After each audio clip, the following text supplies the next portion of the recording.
Hello दोस्तों, नमस्कार। आप कैसे हो? सरकारी नौकरी पाना प्रत्येक का सपना होता है और क्यों नहीं हो, आपका भी सपना होना चाहिए। और आपको एक नौकरी निश्चित रूप से मिलेगी, बस आपको थोड़ा सा मन लगा के पढ़ाई करनी है। तो कंपटीशन के इस दौर में चलते हैं और औसत का बड़ा ही महत्व है। इस औसत को पढ़ाते हैं। देखिए, दो या दो से अधिक सजाती राशियों का औसत वह राशि है जो राशियों के योगफल को उसकी संख्या से भाग देने पर प्राप्त होती है।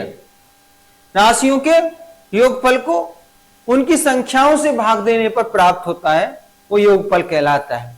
सजातीय राशियों का मतलब है जैसे 1 किलोग्राम है और 1 ग्राम है, तो हम दोनों राशियों को या तो ग्राम में बदल लेंगे या किलोग्राम में बदल लेंगे।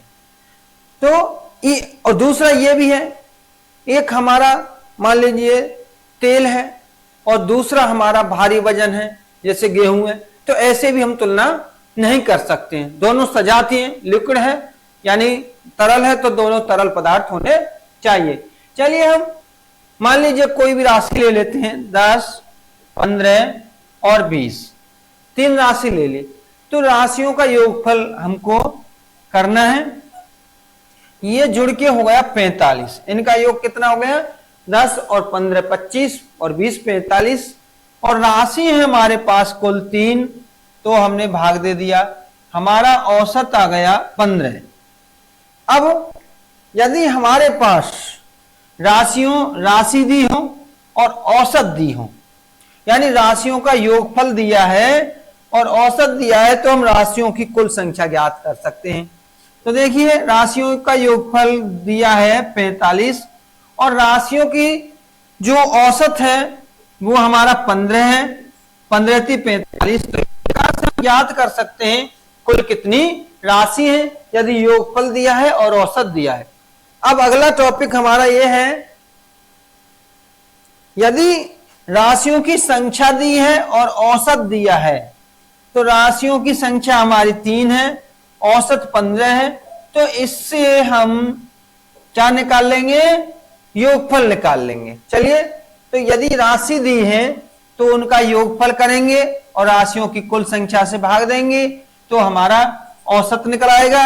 राशियों का योग दिया है और औसत दी है, तो हम राशियों की संख्या निकाल सकते हैं योगफल में औसत से भाग देकर। और हमें राशियों का योग निकालना है, तो राशियों की कुल संख्या से औसत में हम गुणा कर देंगे, तो राशियों का कुल योगफल आ जाएगा। चलिए आगे देखते हैं।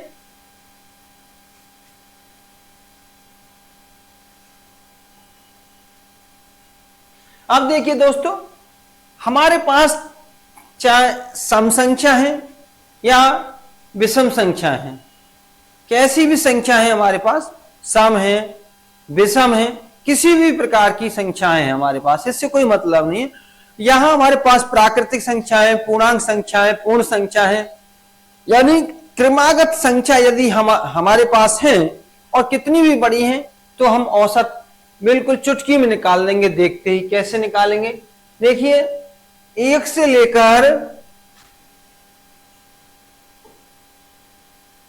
लेकर 100 तक की संख्याओं का औसत क्या होगा।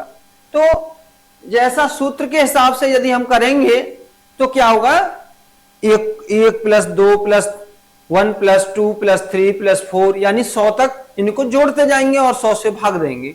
लेकिन यहां पर यदि सभी राशि क्रमागत हैं, तो तुम्हें बहुत ही आसान तरीका है, ये वाला ट्रिक लगाएंगे, यानी लास्ट वाली संख्या को लेंगे और उसमें जो पहली वाली संख्या उससे भाग दे देंगे, ये आपका औसत निकल जाएगा। तो ये हो गया 101। 2 पंजे 10 और 0 और 2 पंजे 10। देखिए कितना आसान है, ये आपका निकल गया। चलिए अगला सवाल लेते हैं।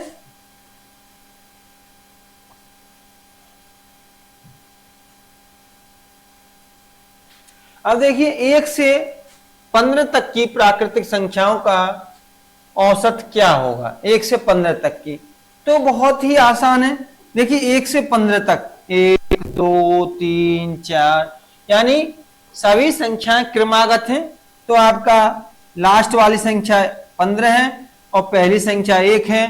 तो ये लीजिए 16/2 यानी 8। देखिए आप रट जाएंगे, बस आपको आखिर तक देखना है।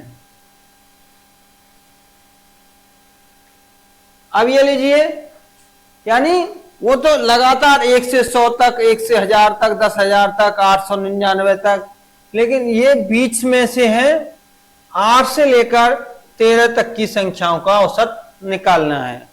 तो एक तरीका तो यही है, इन सब संख्याओं को जोड़ लीजिए, और दूसरा तरीका यह है कि लास्ट वाली संख्या में पहली वाली संख्या जोड़ लीजिए। तो जोड़ लिए और बटे में 2 करना है। जब क्रमागत संख्या दी हो, किसी भी रूप में दी हो, तो सब में आपको यही विधि अपनानी है। तो 21/2, तो 2 एकम 2 और इसमें भाग नहीं जाए, यानी 10.5 बार ये कट गया। ठीक है दोस्तों, चलिए आगे बढ़ते हैं। अगला सवाल और लेते हैं अब हम। तो इसमें हम कह सकते हैं कि देखिए 24 से लेकर 76 तक की सभी प्राकृतिक संख्या हैं। तो लास्ट की संख्या आपकी 76 है और पहली संख्या 24 है। इन दोनों को जोड़ के 2 का भाग आपको देना है। तो देखिए 6 4 10, 7 और 2 9 और 1 10 बटे में 2, ये इसको ऐसे काट दीजिए, ये 50 हो गया। यानी आपको कई एग्जाम्पल बता रहा हूं, जितने आपको समझ में आ जाए उस हिसाब से आप कर लेना, बाकी का छोड़ देना। अगला प्रश्न है हमारा, देखिए उपरोक्त विधि यानी सम विषम सभी संख्याओं के लिए भी लागू है। दोस्तों ये जो विधि है लगातार प्राकृतिक संख्याओं की औसत निकालने की, ये सम और विषम दोनों में भी काम करती है। चलिए अब हम ये लेते हैं। देखिए प्रथम 8 सम संख्याओं का औसत क्या होगा? औसत क्या होगा जब मैं और औसत, ठीक है, प्रथम 8 सम संख्याओं का औसत क्या होगा?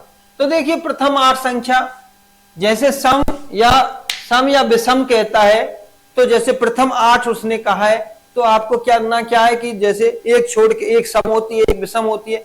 तो जो 8 सम संख्या है आपकी, इसमें 2 का गुणा कर लीजिए। सम कहे या विषम कहे, 2 का गुणा कर लीजिए। तो तुम पहला तो जानते ही हो, पहली जो सम संख्या है 2 होती है और लास्ट वाली सम संख्या इस प्रकार से 16 है। तो इस प्रश्न को वो पहले ये पूछ सकता है प्रथम 8 सम संख्याओं का औसत क्या होगा, या ये कहता है लगातार 16 तक की सम संख्याओं का औसत क्या होगा, या ये तीन टाइप में ये प्रश्न आपको बनता है। तो पहली सम संख्या तुम जानते हैं ये 2 होती है, दूसरी 4, तीसरी 6 और लास्ट में ही 16 बनेगी आपकी सम संख्या। तो अब देखिए इनमें 2 और 2 4, 4 और 2 6, 6 और 2 8, यानी बराबर बराबर क्रमागत संख्या है और समान अंतर है। तो इसलिए ये सम संख्या में भी ये सूत्र लागू हो जाता है। 18/2 यानी ये हो गया आपका 9। चलिए आगे देखते हैं।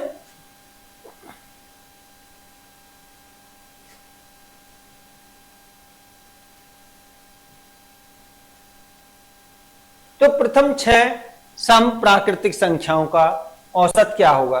तो देखिए 6, तो देखिए 6 यानी प्रथम 6 प्राकृतिक सम संख्याओं का औसत, तो 6 गुणा में 2 बराबर 12, यानी आपकी 6 संख्या जो छठी संख्या है वो 12 होगी। तो लास्ट संख्या और प्रथम संख्या तुम जानते ही, ये 2 ही निश्चित हैं, बटे में 2 यानी 24/2 यानी 12। देखिए कितना आसान है। अब मान लीजिए प्रथम 1000 सम संख्याओं या 1000 तक की सम संख्याओं का औसत क्या होगा, विषम संख्याओं का औसत क्या होगा। चलिए अगला देखते हैं हम।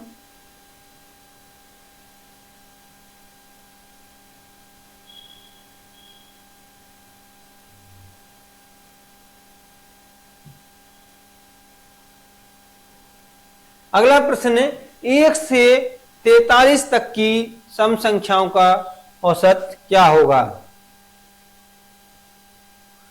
तो इसमें आपका 1 से 43 तक की सम संख्याओं का औसत क्या होगा। तो हम देखते हैं कि 1, 2 और 3 और यहां 43। तो हम इसमें क्या है, ना तो 43 ही सम संख्या होती है ना 1 ही। तो इस प्रकार से पहली सम संख्या 2 रहेगी और अंतिम सम संख्या 42 रहेगी। तो सम संख्याओं में क्या है, अंतर समान होता है। तो मेरे प्यारे बच्चों, अंतिम सम संख्या में पहली संख्या सम संख्या जोड़ देंगे तो ये हो गया आपका 44/2 यानी 22 हो जाएगा। क्या हो जाएगा, 22 औसत हो जाएगा। चलिए अगला प्रश्न लेते हैं। अब देखिए विषम आ गया। क्या आ गया, विषम संख्या।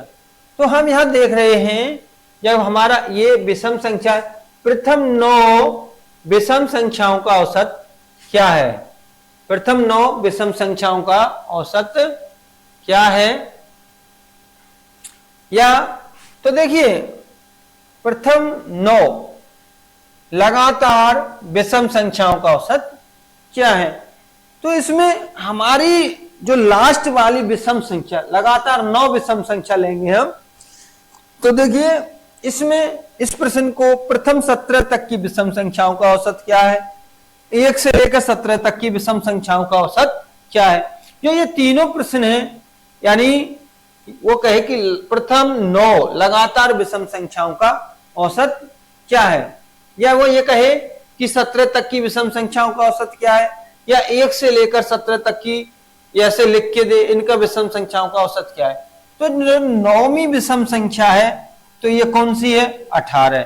तो देखिए 18 यानी 9वीं विषम संख्या, तो उसमें 2 का गुणा करेंगे जैसे सम के लिए किया था, तो 18 हुआ। लेकिन 18 तो विषम संख्या नहीं है, तो उससे एक पहली 9वीं विषम संख्या होगी 17। और ये तुम जानते ही हो पहली विषम संख्या 1 होती है, तो ये आपने 1 इसमें जोड़ दिया बटे 2, तो 18/2 यानी इसका औसत आ गया 9। इसका औसत आ गया 9। चलिए एक उदाहरण और ले लेते हैं। यानी 1, 3, 5, 7, 9, 11 का औसत क्या है।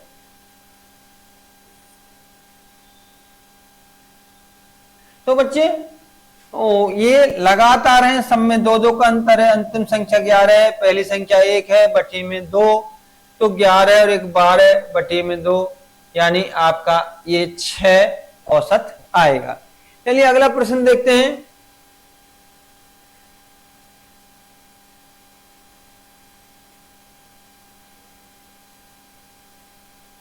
एक से लेकर 85 तक की सभी विषम संख्याओं का औसत याद कीजिए।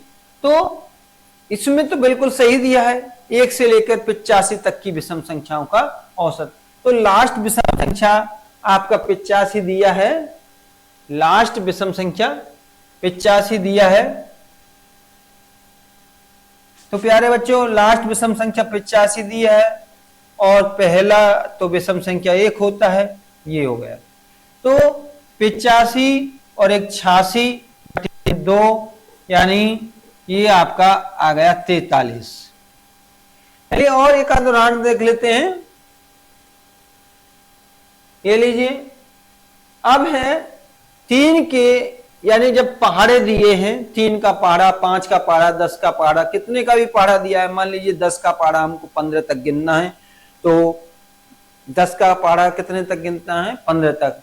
तो इसका औसत निकलवाना है, तो कैसे गिनेंगे हम, जैसे 10, 10 दूनी 20, 10 तिया 30, 10 चौक 40, और 15 तक गिनेंगे तो 10 गुणा 15 बराबर 150। इन सबको जोड़ के इनका औसत निकालिए। तो इसके लिए बहुत ही आसान सूत्र है।